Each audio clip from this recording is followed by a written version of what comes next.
Do you know what this is? No, it's not a rock. No, it's not a clump of dirt. This is a Jerusalem artichoke, also known as a sunchoke or a fartichoke. This is the best plant if you're lazy. It thrives on neglect.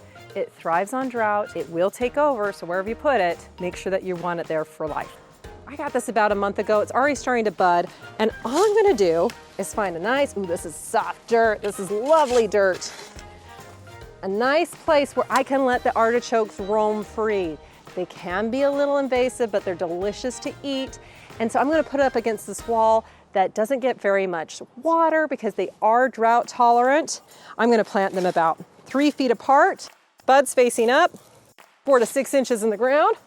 And I'm just gonna lightly cover it up. All right, plan is now I just let them grow until summer and we'll check back. Okay, so Jerusalem artichokes, they're a little bit of a late bloomer, but they do look like a sunflower, and sometimes people get them confused as a sunflower. And they like to grow up in these chunks, but you can see that they're a little late bloomers. They're gonna keep growing and then they'll have some beautiful yellow flowers here soon.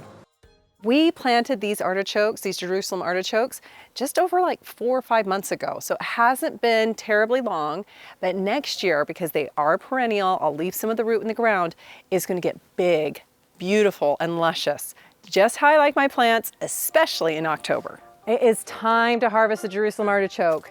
A hard freeze came in, it looks like death, prime time.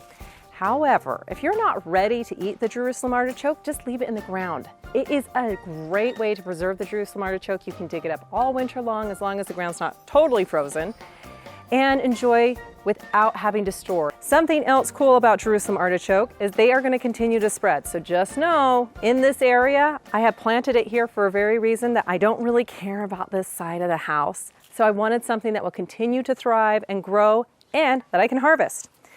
Ideally, you have a fork. I broke mine digging up dahlias, so now I'm gonna use a shovel. This is not the ideal. I'm gonna dig far away because what you don't wanna do is to slice the bulb. So I'm gonna dig really soft and gentle. Oh, I'm coming into them. Use my hand. I'm gonna try to do a gentle lift. Gently. I'm gonna lift.